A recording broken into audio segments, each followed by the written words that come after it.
Hey, it's Dr. Erica R. Jones right here, dropping the facts for you as usual. It is January 2024. I hope y'all are doing good. I hope that this year is bringing you everything that you hope for. And I want to start off by letting you know that January is Cervical Cancer Prevention Month, right?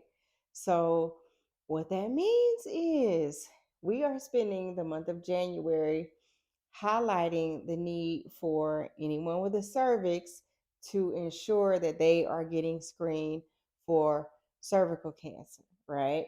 So, for y'all who don't know, the cervix actually connects the vagina to the upper part of the uterus. And anyone with a cervix can develop cervical cancer. Uh, there are some people who do have risk factors and they have a higher chance of developing the disease.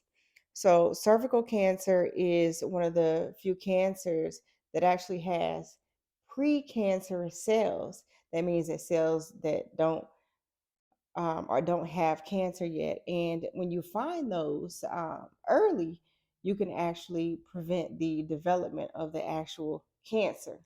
So, early detection of these cells combined with treatment really helps a lot when we talk about cervical cancer.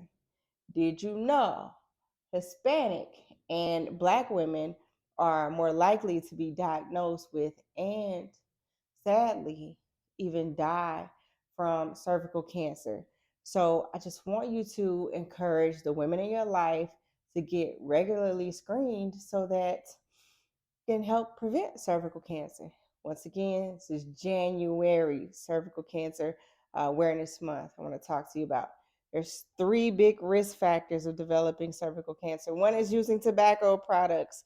The other one is persistent HPV infection, and the other one is missing regular screenings. HPV causes about 90% of all cervical cancers.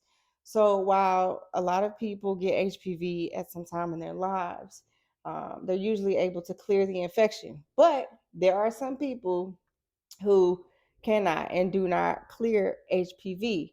And when they have a persistent HPV infection, it may cause or could cause cervical cancer. So, by getting these regular screenings, persistent HPV infection can be caught early, and it is important that we talk about prevention. Oftentimes people will refer to the United States healthcare system as a sick care system, but we are talking about prevention and things that you can do to try and catch uh, things like cervical cancer early. It is January Cervical Cancer Awareness Month. So please, please, please, please, please encourage the women in your life to make sure that they are up to date on their wellness screenings, offer support for them, and just those gentle reminders go a long way. A lot of us are really busy. Some of us can even be overwhelmed with our calendars. But I am here today just pleading with you to take a few minutes to think about the last time that you went for your well woman exam and that you actually talked to your physician, your healthcare provider, nurse practitioner, your PA, or whoever it is about your women's health. It's important that we make time for this.